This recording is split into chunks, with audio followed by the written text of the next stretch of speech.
500 বছরেরও বেশি পুরনো মন্দির মা মুক্তাই চণ্ডীর মন্দির। দেবী চণ্ডীর এক রূপ মা মুক্তাইকে উৎসর্গীকৃত করা হয়।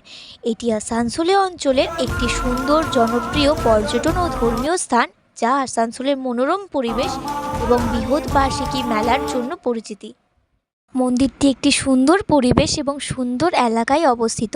মন্দিরের উপর থেকে আশেপাশের দৃশ্য দর্শনার্থীরা লক্ষ্য করেন, যা দেখে মন একেবারেই ভালো হয়ে যায়। চণ্ডীর মন্দিরটি একটি পাহাড়ে অবস্থিত। মা মুক্তাই চণ্ডীর পাহাড়টি হলো একটি সুন্দর মন্দির কমপ্লেক্স, যা মা মুক্তাই চণ্ডীর উদ্দেশ্যে উৎসর্গ করা হয়েছে, যা পশ্চিমবঙ্গে আসানসোলের সামডি গ্রামে একটি পাহাড়ে অবস্থিত। মন্দিরটি তার আধ্যাত্মিক তাৎপর্য, নির্মল পরিবেশ এবং জনপ্রিয় বার্ষিক মা মুক্তাই চণ্ডীর মেলার জন্য পরিচিতি। কোথায় এই মন্দিরটি পুরোপুরি অবস্থান হলো মন্দিরটি আসানসোলের সালানপুরের কাছে ফুলবাড়িয়া, বোলকুন্ডা এবং সামডি গ্রামে অঞ্চলে অবস্থিত। এই মন্দিরের প্রধান দেবতা হলেন মা মুক্তাই চণ্ডী, যাকে দেবী দুর্গার একটি প্রাচীন রূপ বলে মনে করা হয়। এটাও বিশ্বাস করা হয় যে মন্দিরটি 500 বছরেরও বেশি পুরনো মন্দির। মা মুক্তাই চণ্ডীর প্রধান মন্দির ছাড়াও মা কালী, ভগবান শিব, ভগবান হনুমান এবং রাধাকৃষ্ণের মতন অন্যান্য দেবতাদেরও উদ্দেশ্যে নিবেদিত বেশ কয়েকটি ছোট মন্দিরও রয়েছে এখানে। মন্দিরটি একটি শান্ত এবং সুরক্ষিত পরিবেশে রয়েছে। দর্শনার্থীরা মন্দিরগুলির সুন্দর স্থাপত্য লক্ষ্য করেছেন। পাহাড়ের চূড়ায় অবস্থিত স্থানটি আশেপাশের এলাকার দৃশ্য উপস্থাপন করে, যা শান্তিপূর্ণ এবং আধ্যাত্মিক পরিবেশকে আরও বাড়িয়ে তোলে।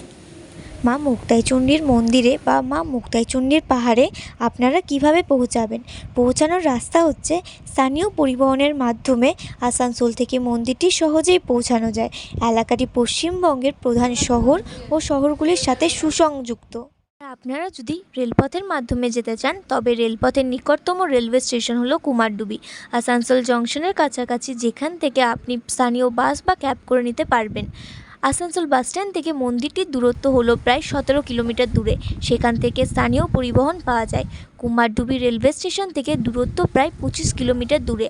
আপনি একটি ক্যাব ভাড়া করতে পারেন অথবা স্থানীয় পরিবহন ব্যবহার করতে পারেন মন্দিরটিতে যাওয়ার জন্য।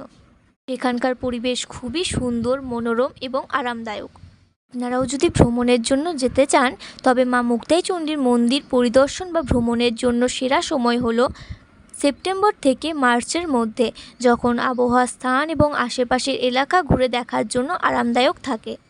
আর এছাড়াও মন্দিরের একটি প্রধান আকর্ষণ হলো বার্ষিক মা মুক্তাই চণ্ডীর মেলা, যা প্রতি বছর অনেক ভক্ত এবং দর্শনার্থীদের আকর্ষণ করে। তবে আর দেরি নয়, আমি তো আজকে চলে এসেছি মায়ের দর্শন করব বলে। আপনারাও কিন্তু তাড়াতাড়ি চলে আসুন, মুক্তাই চণ্ডী মায়ের দর্শন করে যান। শুনেছি মায়ের কাছ থেকে মন প্রাণ ভক্তি দিয়ে কিছু চাওয়া হলে মা কাউকেই ফেরোয় না, সবার মনস্কামনাই মা পূরণ করে। সকাল সকাল দিনটা কাটালাম মায়ের আশীর্বাদ নিয়ে। আপনারাও অবশ্যই কিন্তু মায়ের দর্শন তবে করে যাবে। তবে আমি ভিডিওটা শেষ করছি এখানেই। আপনাদের কেমন লেগেছে ভিডিওটা অবশ্যই কমেন্টে জানাতে ভুলবেন না। আর যদি ভিডিওটা ভালো লেগে থাকে তবে অবশ্যই কিন্তু একটি লাইক দিয়ে দেবেন, পাশে থাকবেন। তা টাটা বন্ধুরা, ভিডিওটি শেষ করছি।